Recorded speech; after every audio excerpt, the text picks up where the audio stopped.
Part जिसमें हम पढ़ेंगे electric field due to plane sheet और electric field due to plane plate के बारे में। ठीक है, तो शीट और प्लेट में फ़र्क क्या होता है, सबसे पहले उसको जानना ज़रूरी है हमारे पास।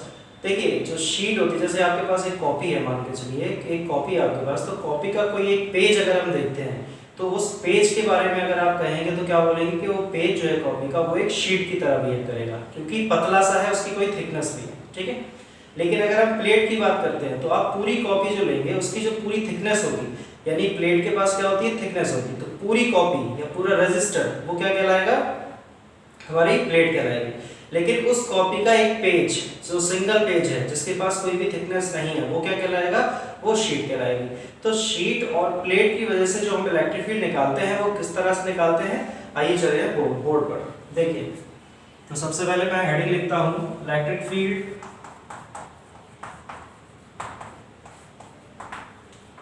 Due to plane sheet of charge, electric field due to plane sheet of charge. ठीक है, अब ऑब्वियस सी बात है कि जब ये शीट है और इसके पास कोई थिकनेस है नहीं, तो जो भी चार्ज का डिस्ट्रीब्यूशन होगा वो इसमें कहाँ होगा, पूरी सरफेस पे होगा। किस तरह से होगा, देखिए जैसे मान लेते हैं कि एक ये शीट है, शीट के पास कोई भी थिकनेस नहीं है, ये एक मैंने शीट ड्रॉ कर दी। इस तरह से एक हमारे पास ये कोई एक शीट है, कंडक्टिंग शीट है। अब अगर ये कंडक्टिंग शीट है तो इसमें जो भी चार्ज का डिस्ट्रीब्यूशन होगा वो कहाँ पे होगा, इसकी सरफेस पे होगा। और हमारे पास यूनिफॉर्म चार्ज का डिस्ट्रीब्यूशन हमको पढ़ना है, तो ये पूरा यूनिफॉर्म चार्ज डिस्ट्रीब्यूशन मैंने करा दिया। ठीक है, अब जबकि ये चार्ज का डिस्ट्रीब्यूशन इसमें सरफेस पे है तो हम यहाँ पे किस चीज को डिफाइन करेंगे, सिग्मा। तो सिग्मा का मतलब जो है वो क्या होता है, सरफेस चार्ज डेंसिटी। सिग्मा को हम क्या बोलते हैं, सरफेस चार्ज डेंसिटी। तो इससे स्मॉल r डिस्टेंस पे एक पॉइंट यहाँ पे है, इस पॉइंट को बोल दिया P। इस पॉइंट P पे हमको इलेक्ट्रिक फील्ड निकालना है। ठीक है, बिल्कुल इसी तरह का पॉइंट इस शीट के पीछे भी हो सकता है। जैसे मान के चलिए कि मैंने मान लिया ये हमारी एक शीट है, ठीक है, तो इस शीट के r डिस्टेंस पे यहाँ पे इलेक्ट्रिक फील्ड निकालना है, तो यही डिस्टेंस r पे पॉइंट इस साइड भी तो हो सकता है। तो इसमें जो शीट है, ये जो पॉइंट P माना गया है वो इस साइड भी हो सकता है और उस साइड भी हो सकता है। तो यहाँ पे जब मानेंगे तो इसको मान ले रहे हैं P डैश, इसको क्या मान लिया है, P डैश। ठीक है, ओके। अब इसके लिए हमको गॉसियन सरफेस ड्रॉ करनी पड़ेगी, क्योंकि हम गॉस लॉ का एप्लीकेशन पढ़ रहे हैं, तो गॉसियन सरफेस तो हमको ड्रॉ करनी ही पड़ेगी। तो गॉसियन सरफेस जो हम इसमें ड्रॉ करेंगे वो किस टाइप से करेंगे, देखिए सिलिंड्रिकल। ये देखिए सिलिंड्रिकल गॉसियन सरफेस मैंने ड्रॉ कर दी इस तरह से। ये जो हमने गॉसियन सरफेस बनाई है वो किस टाइप की होगी, सिलिंड्रिकल गॉसियन सरफेस यहाँ पे ड्रॉ कर दी। अब करना क्या है, इस पॉइंट P पे हमको इलेक्ट्रिक फील्ड निकालना है, तो इस पॉइंट P पे हमको क्या रखना पड़ेगा, एक टैच चार्ज रखना पड़ेगा। और यहाँ पे एक छोटा सा एलिमेंट जो लेंगे तो उसके लिए हम बात करें अगर एरिया वेक्टर की, तो एरिया वेक्टर जाएगा इस डायरेक्शन में, इलेक्ट्रिक फील्ड जाएगा इसी डायरेक्शन में, तो यहाँ पे जो थीटा आएगा वो कितना हो जाएगा स्टूडेंट्स, 0 डिग्री। ओके, अब अगर इस पॉइंट की बात करते हैं तो इसका एरिया जो है वो इस डायरेक्शन में जाएगा, इसको बोलेंगे डीए वेक्टर, और इलेक्ट्रिक फील्ड जो आएगा वो इस डायरेक्शन में आएगा, और यहाँ पे भी थीटा जो है वो कितना हो गया, 0 डिग्री। अब अगर हम बात करते हैं कि यहाँ कोई अगर एक छोटा सा एलिमेंट लिया है तो इस एलिमेंट के लिए जो एरिया वेक्टर है वो इस डायरेक्शन में जाएगा, और इलेक्ट्रिक फील्ड जो है वो इस डायरेक्शन में जाएगा, यहाँ पे भी थीटा कितना हो जाएगा, 90 डिग्री। और अगर हम इसमें कोई एलिमेंट लेते हैं यहाँ, तो ये तो हो जाएगी एरिया वेक्टर की डायरेक्शन, इस डायरेक्शन में क्या आ जाएगा, ये हो जाएगा इलेक्ट्रिक फील्ड। तो यहाँ पे इलेक्ट्रिक फील्ड और एरिया में जो एंगल बनेगा वो कितने का बन जाएगा स्टूडेंट्स, 90 डिग्री का एंगल बन जाएगा। ठीक है, तो ये पूरा डायग्राम कंप्लीट हो गया है, आप इसका एक बार स्क्रीनशॉट ले सकते हैं। ओके, अब बढ़ते हैं इसमें आगे। तो यहाँ हमको इलेक्ट्रिक फील्ड निकालना है, तो इलेक्ट्रिक फील्ड निकालने के लिए सबसे पहले हमको इलेक्ट्रिक फ्लक्स निकालना पड़ेगा। तो दो तरह से हम फ्लक्स निकालते हैं, एक तो हम फ्लक्स निकालते हैं गॉसियन सरफेस की हेल्प से, मतलब गॉस लॉ की हेल्प से, यानी phi is equal to q by epsilon naught से निकालते हैं। दूसरा फ्लक्स जो हम निकालते हैं वो कहाँ से निकालते हैं, डेफिनेशन से निकालते हैं। डेफिनेशन क्या होता है, E D A cos theta integration के अंदर। तो सबसे पहले तो यहाँ पे हमें फ्लक्स निकालना है। तो जो फ्लक्स निकलेगा वो यहाँ दो पोर्शन में से फ्लक्स निकल रहा है। एक तो ये वाला जो पोर्शन है फ्लैट पोर्शन, और एक ये ऊपर नीचे वाला जो पोर्शन है वो है कर्व वाला। जैसे ये देखिए चौक है, ठीक है, तो ये चौक कैसी है, सिलेंड्रिकल है शेप में। तो यहाँ ये वाला पोर्शन और ये वाला पोर्शन कैसा है, फ्लैट है, ठीक है। और इसमें ये जो पोर्शन आपको दिखाई दे रहा है, ये वाला पोर्शन, ये कैसा पोर्शन है, कर्व वाला पोर्शन है। तो फाई को क्या लिख सकते हैं, phi curve plus phi plane, इस टाइप से लिख सकते हैं। ओके, अब फाई का जो फॉर्मूला होता है, फाई के फॉर्मूले में कॉस आता है, ई ए कॉस थीटा, ठीक है।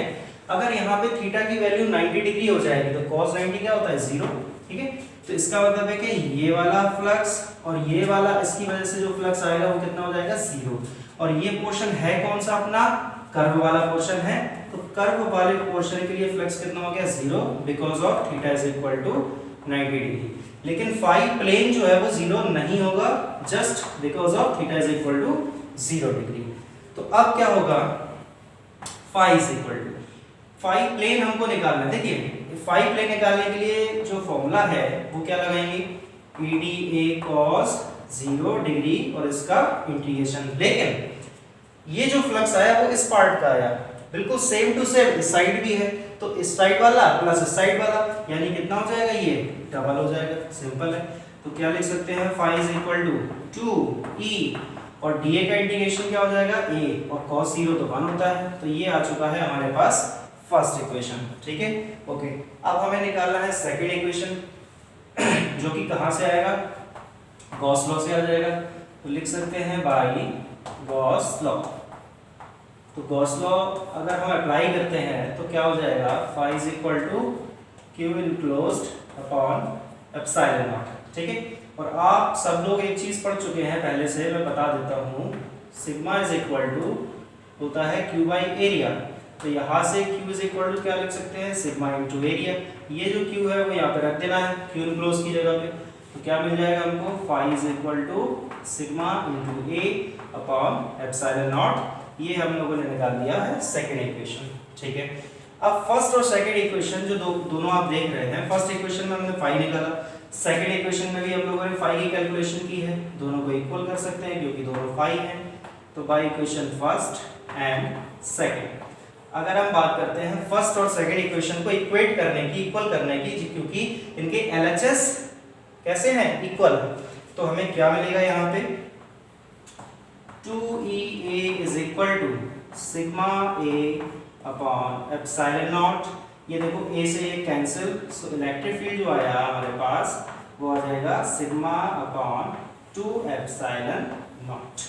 कितने हैं बताइए, कोई डाउट हो इतनी बात में तो आप बिल्कुल कमेंट में पूछ सकते हैं, कमेंट कर सकते हैं, ठीक है। जो भी स्टेप आपको समझ ना आया हो तो उसके लिए आप बिल्कुल कमेंट करें।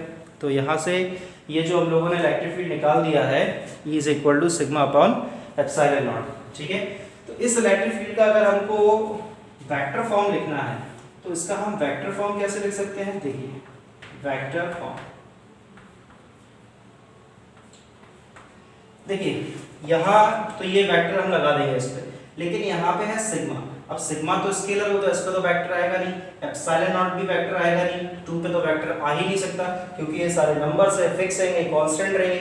तो यहाँ पे अगर हमको इलेक्ट्रिक फील्ड लिखना है वेक्टर फॉर्म में तो हम लिख सकते हैं sigma upon 2 epsilon naught into R cap. R cap जो है, या आर कैप की जगह एन कैप भी हो सकता है।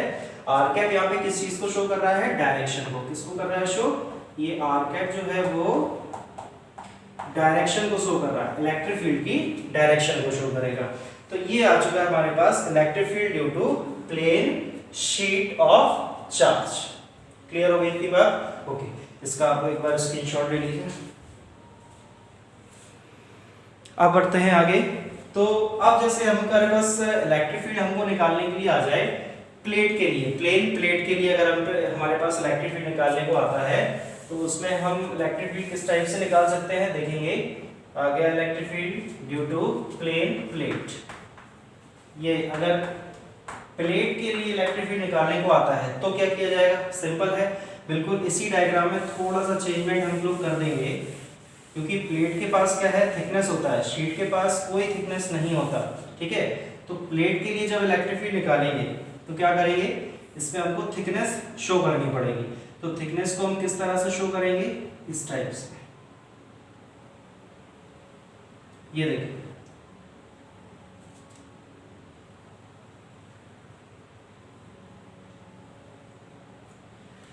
तो इसको देख के ऐसा लग रहा है कि ये एक प्लेट है जिसकी कोई ना कोई थिकनेस है, ठीक है। तो अब जिस तरह से यहाँ पे ये पॉइंट माना है, तो इसमें दूसरा वाला पॉइंट अगर हम अंदर मान लेते हैं, मान लिया कि ये वाला पॉइंट, यहाँ पे जो पॉइंट है वो कौन सा पॉइंट है हमारे पास, P डैश। तो इसके लिए जब हम गॉसियन सरफेस ड्रॉ कर देंगे तो गॉसियन सरफेस तो बिल्कुल वैसी ही बन जाएगी, सिलिंड्रिकल गॉसियन सरफेस ही है, ये देखिए इस तरह से ये बन गई सिलिंड्रिकल गॉसियन सरफेस, ठीक है। अब जबकि हमें पता है कि ये कंडक्टिंग प्लेट है, तो कंडक्टर के अंदर इलेक्ट्रिक फील्ड हमेशा कितनी होती है, 0। और जबकि कंडक्टर के अंदर इलेक्ट्रिक फील्ड कितनी है, 0 है, तो ऑब्वियस सी बात है कि उसमें फ्लक्स भी कितना हो जाएगा, इलेक्ट्रिक फील्ड में, सॉरी कंडक्टर के अंदर फ्लक्स भी कितना हो जाएगा, 0 हो जाएगा।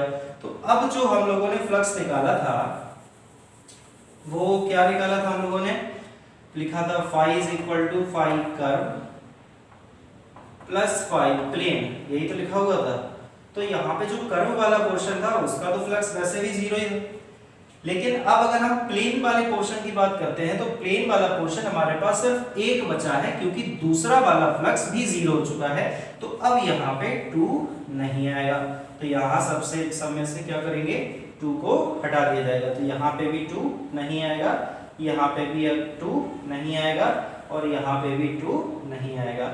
तो ये जो हमारे पास फॉर्मूला आ चुका है, ये किस चीज का फॉर्मूला आ गया है, electric field due to plane plate के लिए हम लोग फॉर्मूला फाइंड कर चुके हैं। इस तरह से फॉर्मूला निकाला जा सकता है, ठीक है, ओके। तो अब इस पे देखते हैं एक क्वेश्चन, एक सवाल देख लेते हैं इस पे, इसको पहले मिटा देते हैं।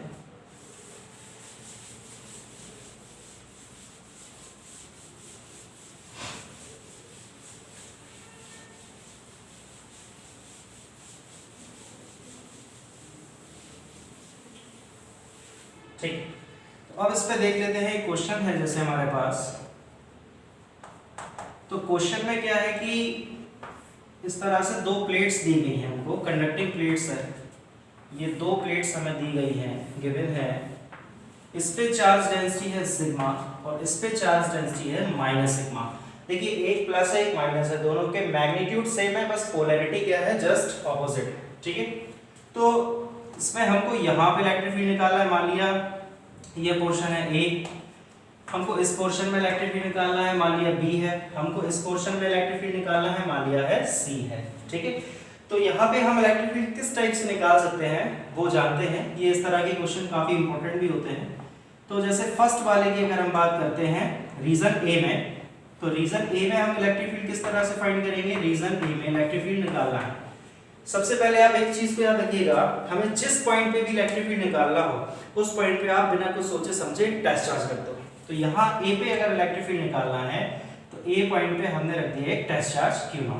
अब जबकि ये प्लस की है और ये माइनस की है, तो देखिए plus plus repel each other, तो इसकी इलेक्ट्रिक फील्ड इस पे कहाँ जाएगी, इधर जाएगी, ये आ जाएगा E1, ये फर्स्ट प्लेट, ये सेकंड प्लेट, ओके। ये माइनस का है, ये प्लस का है, इसको करेगा अट्रैक्ट, सो ये हो जाएगा E2।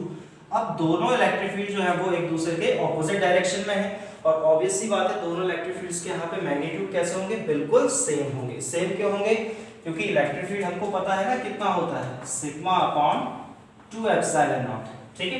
तो क्या हो जाएगा, अगर A रीजन में नेट इलेक्ट्रिक फील्ड निकालना है तो या तो हम लिख सकते हैं E1 माइनस E2, या फिर हमें लिखना पड़ेगा E2 माइनस E1। लेकिन यहाँ आप E1 माइनस E2 लिखो या E2 माइनस E1 लिखो, कोई फर्क नहीं पड़ने वाला, क्योंकि ये दोनों सेम है। E1 कितना है, sigma upon 2 epsilon not, minus E2 भी कितना है, सिग्मा अपॉन 2 एप्सिलॉन नॉट। ये देखिए कैंसिल हो गया, so electric field A region में कितना आ जाएगा, 0 आ जाएगा।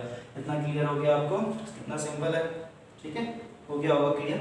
नाउ अब बात करते हैं सेकंड रीजन यानी रीजन बी की बात करते हैं। तो रीजन बी में जो हमारे पास बी रीजन है, तो रीजन बी में भी हमें क्या करना पड़ेगा, अटैच चार्ज रखना पड़ेगा। ये रख दिया Q नॉट। देखो ये प्लस रिपेल करेगा, इधर आएगा E1, ये आ गया E1। ये माइनस ये प्लस इसको अट्रैक्ट ही करेगा, तो E2 भी वहीं चला जाएगा जहां E1 गया है। तो अब आप देख सकते हैं कि E1 और E2 दोनों की डायरेक्शन राइट साइड में है, सेम डायरेक्शन में, यानी नेगेटिव प्लेट की तरफ है। तो जब दोनों की डायरेक्शन सेम है तो हमें क्या करना पड़ेगा, ऐड करना पड़ेगा। तो क्या हो जाएगा, E1 प्लस E2 लिखेंगे तो हो जाएगा EB is equal to E1 कितना होगा अपने पास, sigma upon 2 epsilon not plus E2 sigma upon 2 epsilon not. अगर आपके दिमाग में एक चीज आ रही हो कि सर इस पे माइनस था तो यहाँ माइनस क्यों नहीं ले रहे, अरे यार देखो ऐसा है, इलेक्ट्रिक फील्ड एक वेक्टर क्वांटिटी है, ठीक है। तो जब भी हमें किसी भी पॉइंट पे नेट इलेक्ट्रिक फील्ड निकालने को कहा जाएगा तो उसमें हमें डायरेक्शन का यूज करना पड़ेगा। तो वहां पे जो भी चार्ज होगा या चार्ज डेंसिटी होगी तो उसका हमें मैग्नीट्यूड लेना है, साइन से हमें मतलब नहीं है। लेकिन यहीं अगर हम पोटेंशियल की बात करते हैं तो पोटेंशियल वाले केस में हमें चार्ज का मैग्नीट्यूड ही नहीं, उसका साइन भी लेना पड़ेगा। प्लस का है तो प्लस लेंगे, माइनस का है तो माइनस लेंगे। तो यहाँ पे इलेक्ट्रिक फील्ड का हम लोगों ने सिर्फ मैग्नीट्यूड लिया है, क्योंकि इलेक्ट्रिक फील्ड के लिए हम यहाँ पे डायरेक्शन फाइंड कर चुके हैं। तो ये कितना आ जाएगा, सिग्मा अपॉन एप्सिलॉन नॉट। अब बाकी आप सॉल्व कर लेना, मतलब यहाँ पे ये एलसीएम लेके आप सॉल्व कर सकते हैं, तो सिग्मा अपॉन एप्सिलॉन नॉट आ जाएगा। ओके, अब जैसे अगर हमें सी रीजन में इलेक्ट्रिक फील्ड निकालने को आ गया, ये रीजन सी है, तो यहाँ पे हमें क्या करना पड़ेगा, एक अटैच चार्ज रख दिया, ये Q नॉट। ओके, ये प्लस रिपेल करेगा, यहाँ पे जाएगा, ये हो जाएगा क्या, E1। ओके, ये माइनस ये प्लस ये करेगा इसको अट्रैक्ट, तो यहाँ पे आ जाएगा E2। क्लियर हो गया। अब यहाँ पे भी दोनों इलेक्ट्रिक फील्ड ऑपोजिट डायरेक्शन में है और दोनों के मैग्नीट्यूड कैसे हैं, सेम है, तो ये भी एक दूसरे को क्या करेगा, कैंसिल कर देगा, सिंपल है। So electric field point C पे कितना आ जाएगा हमारे पास, E1 plus E2, sorry E1 minus E2। E1 है sigma upon 2 epsilon not minus sigma upon 2 epsilon naught, ये हो गया इससे कैंसिल। सो सी पॉइंट पे भी इलेक्ट्रिक फील्ड हमारे पास कितनी आ चुकी है, 0 आ चुकी। तो स्टूडेंट्स आज के वीडियो में सिर्फ इतना ही रखेंगे। कोशिश करना आप लोग के सुरक्षित रहें, अच्छे रहें, और वीडियो को ज़्यादा लाइक करें, शेयर करें।